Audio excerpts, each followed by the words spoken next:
안녕하십니까. 아메리츠 파이낸셜 수석부사장 이용돈입니다. 7월 31일 미국 경제 읽어주는 남자 경제남 시작하겠습니다.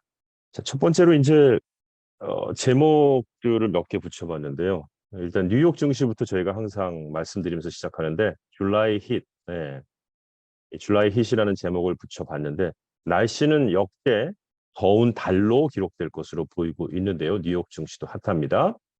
그다음에 컨슈머 컨피던스 인덱스 CCI 즉 소비자가 갖는 어떤 그 신뢰 지수, 소비자가 갖는 신뢰 지수가 일단은 좀 최고로 올라와 있는 그런 상태인 것 같아요. 이것도 좀 살펴보겠고요. 트럭 회사인 YRC 월드와이드라는 이름의 회사가 파산을 신청했다고 하는데 그 소식도 아마 이 트랜스포테이션 부분 지수에 영향을 좀 미치지 않을까? 뭐 이런 생각도 해보고요. 또 반면에 건설 노동자는 부족하다라는 또 뉴스도 있습니다. 이런 뉴스들을 보시면은 이게 주가 지수에는 어떠한 영향을 미칠까라는 생각을 아마 우리 아메리츠의 현재 이 경제남 들으시는 분들은 좀 하실 것 같습니다. 그리고 아이폰 15가 곧 나온다고 하는데 이건 또 어떻게 나오는지에 대한 것도 잠깐 또 이야기 나눠보도록 하겠습니다. 뉴욕 증시는 보시는 대로 7월 마지막 거래일을 맞아서 실적이 예상치를 계속 웃돌면서 상승세로 출발을 좀 했습니다. 이게 시시각각 바뀌는데 사실 오늘 아침 일찍만 해도 거의 다 초록색 상승 곡선이었는데 두 개, 세 개 빨간 그런 곡선들이 조금 보이네요. 지수가 현 수준에서 마감을 하면 3대 지수는 7월에 모두 오름세로 장을 마치는 거가 되고요. 경우 S&P 500 지수와 나스닥 지수는 5개월 연속, 그다음에 다우 지수는 2개월 연속 오르는 게 됩니다. 현재 S&P 500가 마이너스로 나와 있는데요. 오늘 끝날 때까지 좀 더 봐야 되겠고요. 지금까지 기업들의 실적이 예상보다 견고한 모습을 보여줬기 때문에 주가가 지지를 받고 있는데요. 팩트셋에 따르면 2분기 실적을 발표한 기업이 절반을 넘어섰고 이 가운데 80%가 예상치를 웃도는 주당 순이익 EPS를 발표한 겁니다. 또한 64%의 기업이 예상치를 웃도는 매출을 발표했죠. 이번 주에는 기술 기업부터 레스토랑 주식까지 다양한 기업들이 분기별 실적 보고서를 발표하는데요. 애플과 아마존은 스타벅스와 CBS 헬스를 포함하여 가장 주목할 만한 기업들 중 하나가 될 것이고요. 이번 시즌의 실적은 지금까지 기대를 뛰어넘고 예상보다 강력한 모습을 보이고 있다고 합니다. 주목해야 할 기업들입니다. 화요일에는 우버랑 그다음에 파이저, 그리고 스타벅스, 어드밴스드 마이크로 디바이스, 그다음에 수요일에는 CBS 헬스, 그다음에 염 브랜드, 퀄컴이 발표를 하고요. 목요일에는 모더나하고 워너브로더스 디스커버리, 그리고 아마존하고 애플이 발표를 하게 됩니다. 앞서 시티그룹은 S&P 500 지수의 연말 목표치를 기존의 4,000에서 4,600으로 상향했는데요.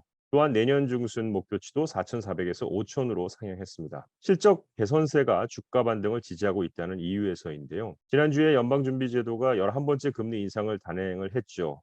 이게 22년 만에 최고 수준으로 올려놓은 상황이 된 겁니다.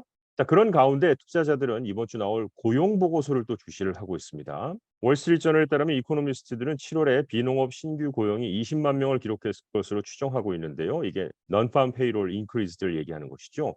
전달 6월에 20만 9천 명하고 비슷한 수준이라고 하는 거죠. 그리고 실업률이 3.6%로 6월 달과 같을 것으로 예상을 하고 있습니다. 연준 내 매파 성향 위원 중 한 명인 닐 카시카리 미니애폴리스 연방준비의 총재는 CBS 방송에 출연해서 현재 코어 인플레이션이 연준의 목표치인 2%를 두 배 웃도는 4.1%인 점에 주목하면서 우리는 아직 승리를 선언하고 싶지 않다라고 말했기도 했고요. 또한 여기에서 추가 금리 인상이 필요하다면 우리는 그렇게 할 것이다라며 언급해서 추가 인상 가능성도 또 열어뒀습니다. 근데 그 앞서서 제롬 파월 연준 의장은 9월에 금리를 인상할 수도 동결할 수도 있다며 이는 모두 지표에 달려 있다고 밝힌 바 있습니다. S&P 500 지수 내 에너지, 부동산, 금융, 유틸리티 관련 주가 오르고 있고요. 헬스, 필수 소비재 관련주는 하락을 하고 있습니다.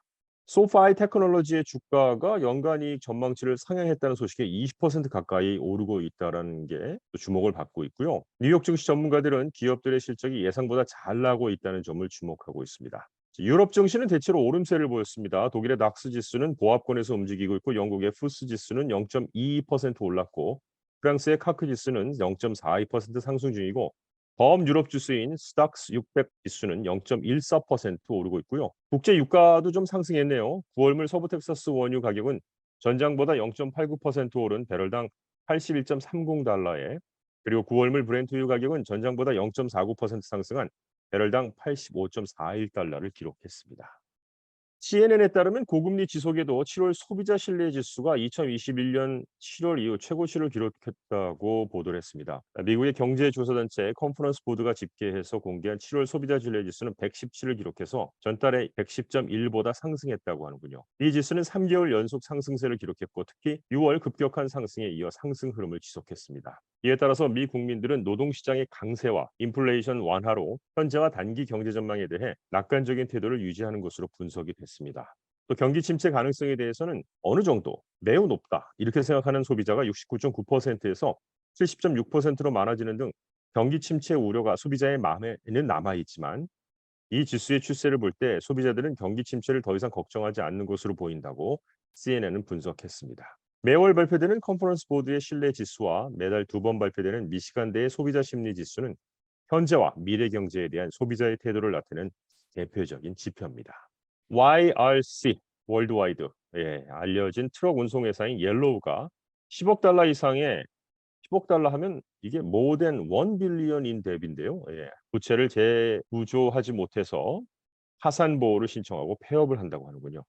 이 부채의 상당 부분은 트럼프 행정부로부터 받은 700 밀리언 7억 달러의 팬데믹 구호 대출에서 비롯이 됐고요. 이 계약으로 미 재무부가 회사의 지분 30%를 소유하게 되었는데 YRC 월드와이드 즉 옐로우의 주가는 1달러 미만으로 무너져 버렸습니다. 월마트와 홈디포와 같은 고객들을 자랑으로 하던 옐로우는 팀스터 조합으로 대표되는 22,000명의 직원들을 고용하고 있었습니다. 교통 부분 지수에 어떤 영향을 미칠지 한번 지켜봐야 되겠고요. 미국의 컨스트럭션 인더스트리, 즉 건설 산업은 약 65만 명의 노동자 부족으로 인해서 주거용 주택부터 인프라 또 병원까지 건설 프로젝트의 완공이 더디게 이루어지고 있다고 하는군요. 건설 노동자 부족은 다양한 원인들이 있는데요. 팬데믹이 그 가장 첫 번째 원인이 될 것이고 미국 문화의 가치가 바뀌고 있고 또 노동인구 특성의 변화 등이 그중 하나라고 하는군요. 전문가들에 따르면 이 문제의 해결책은 이민 정책과 기술의 적극적인 활용 그리고 건설 산업을 직업으로서의 높은 평가를 받도록 노력하는 것 사이에 균형을 맞추는 것이라고 합니다. 대표적인 블루 칼라라고 할 수 있는 트러킹 또 이렇게 컨스트럭션 부분의 일자리가 부족해서 임금은 상승한다고 하는데 이들을 어떻게 대하느냐가 앞으로 이곳이 더 채워질지에 대한 중요한 변수라는 그런 이야기인 것 같습니다. 자, 끝으로 여러분들이 좋아하는 아이폰 많은 분들이 사용하시죠? 아이폰 15가 이제 곧 출시될 것으로 보이는데요. 아이폰 15하고 15 플러스가 되겠죠. 중요한 변화가 있을 것으로 보고가 됐습니다. 블룸버그에 따르면 아이폰 15하고 아이폰 15 플러스는 유럽 연합의 규정을 준수하기 위해서 USB-C 타입 충전이 호환될 것으로 보입니다. 또 보고서에 따르면 프로 모델은 스테인리스 스틸 대신에 티타늄 엣지를 갖게 될 것이라고 합니다. 오랫동안 애플이 목표로 했던 티타늄 엣지까지 성공해서 아이폰 15가 발표될 것으로 보입니다.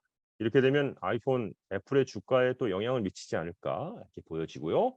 자, 이상 경제 읽어주는 남자 경제남 마치도록 하겠습니다. 고맙습니다.